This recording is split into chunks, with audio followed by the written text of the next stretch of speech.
A couple things that just jumped out at me when I was looking at the stat sheet and something that we were really intentional on. You got Oakville, Illinois, Carterville, Illinois, Springfield, Missouri, as your kids almost getting double doubles and leading the charge offensively. And then throw in some St. Louis and Sikeston, Missouri on the scoring. And that's intentional because our Southern Illinois kids are stepping up right now. And that's why we brought these kids here.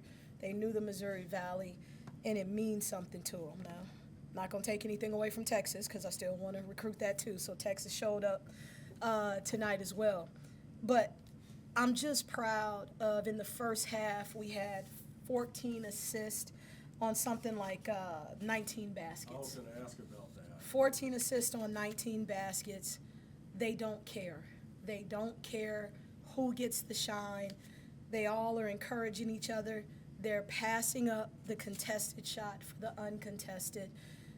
And it's special because that's something that it has not always shown, but it's what we preach every single day. And now that it's coming to fruition and they're seeing some results out of it.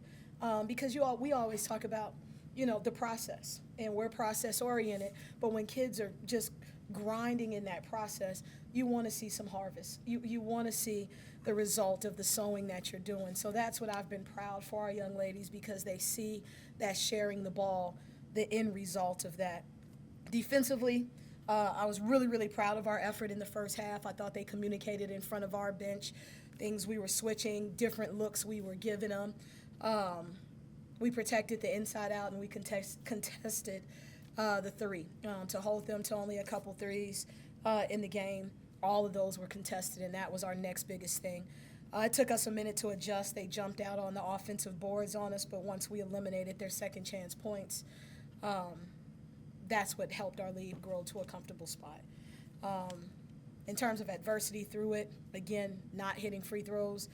We shot better from the floor than we did from the free throw line, I think. And so before Snowmageddon hits, we're going to be in the gym and we're going to create some free throw situations out of that. But overall, again, proud of their effort because we know how hard it is to get W's in this league. What did you like most about the response after Indiana State gets within 7 with 4.5 minutes left? Yeah, I didn't have to say anything in the huddle. They controlled the huddle. That's where an Indy Green comes in. That's where her presence comes in, letting them know, hey, palms down, palms down. There was never a time when people come in like, wait, we didn't. Nope, dead it. So I was glad we didn't get involved into the emotional part of the game. Our kids remained neutral, even with some flare-ups towards the end there. But that's what I liked is that we're building that resolve, and our kids are staying poised. What did you most like about Jania's all-around game tonight? Jania, look, the kid is a warrior. She was one short. Her and Indy were both one short of another double-double.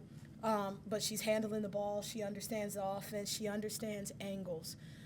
Kids today, it's not about your foot speed. It's about understanding the angles. She's catching those kickbacks that are positive, that get her downhill without an uphill motion. So it's just so fluid. It doesn't seem forced. And then for being undersized, rebounding is all effort. Putting them bigger kids on your back, pushing back, going to get the ball and flying around, making things happen. The kid's a dog. The kid's a dog.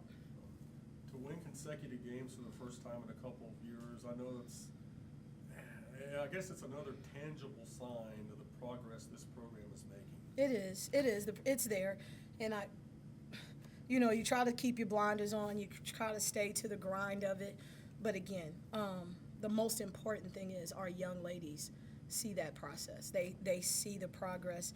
They see the growth. And for a coach, we can't play anymore, but any coach will tell you, being in the trenches, breaking down film, coming up with game plans, throwing stuff out, and just trying stuff to make adjustments. And when the kids see that it works and they look over at you and smile, that draws a belief and that draws trust. And our kids had fun out there today. You saw a lot of high fives, even when they were making the run. You saw some kids get excited on some things. And then you kind of mentioned it earlier, but the game being postponed Saturday. Yeah. I guess looking at the weather forecast, it wasn't completely unexpected, right? Yeah. No, it wasn't unexpected, and we looked at some things in terms of possibly moving the game up.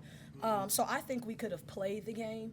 My problem, there are worse places to be stuck than Nashville, but I was worried about our travel getting back, and I didn't want to put our kids in harm's way in that situation. And because Belmont and us have not a bye week during that, but right before, both of us had that stretch in March.